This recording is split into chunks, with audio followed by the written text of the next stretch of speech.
أَلَمْ يَأْتِكُمْ نَبَأُ الَّذِينَ كَفَرُوا مِن قَبْلُ فَذَاقُوا وَبَالَ أَمْرِهِمْ وَلَهُمْ عَذَابٌ أَلِيمٌ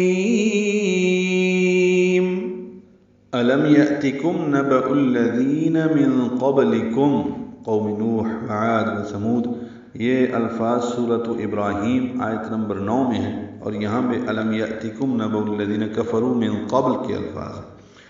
تو یہ الفاظ ملتے جلتے ہیں یا متشابہ کے ہیں. حفظ والوں کے لیے الم میم ساکن پہ اظہار ہے، یأتکم حمزہ ساکن جھٹکے سے ادا ہوگا، میم ساکن پہ اظہار شفوی ہے. نبأ الذین حمزہ واو کی شکل میں، اس کو الذین کے لام سے ملانا ہے. نبأ الذین دال نرمی سے پڑھنا ہے، 2 حرکات لمبا کرنا ہے. کفروا میں رو پر پڑھیں گے، رو واو مدہ ہے، 2 حرکات لمبا ہے. من قبل میں نون ساکن کے بعد قوف آنے کی وجہ سے اخفا ہے، نون پہ آواز کو چھپائیں گے. من قبل قوف پر پڑھیں گے، با ساکن پہ قلقلہ ہوگا، نام کو معروف طریقے سے جلدی ادا کریں گے. قبلو پڑھیں گے، قبلو نہیں پڑھیں گے. من قبل فذاقوا ذا کا ضعیف وقف ہوتا ہے، ملانا بہتر ہوتا ہے. دال نرمی سے ادا ہوگا، ذا الف مدہ ہے، قو واو مدہ ہے، 2 حرکات یہ بھی لمبے کرنے. وبال میں با الف مدہ ہے. امرہم میں 2 میم ساکن ہیں، دونوں میں اظہار شفوی ہے، را باریک ہے.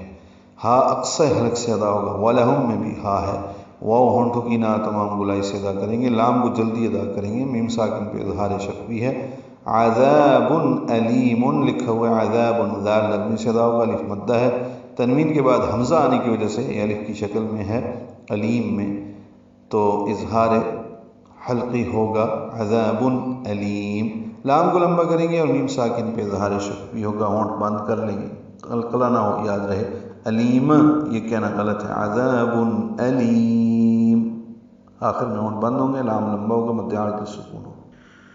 کیا تمہیں ان لوگوں کی خبر نہیں پہنچی جنہوں نے اس سے پہلے کفر کیا اور پھر اپنے شامت اعمال کا مزہ چکھ لیا، اور آگے ان کے لیے دردناک عذاب ہے.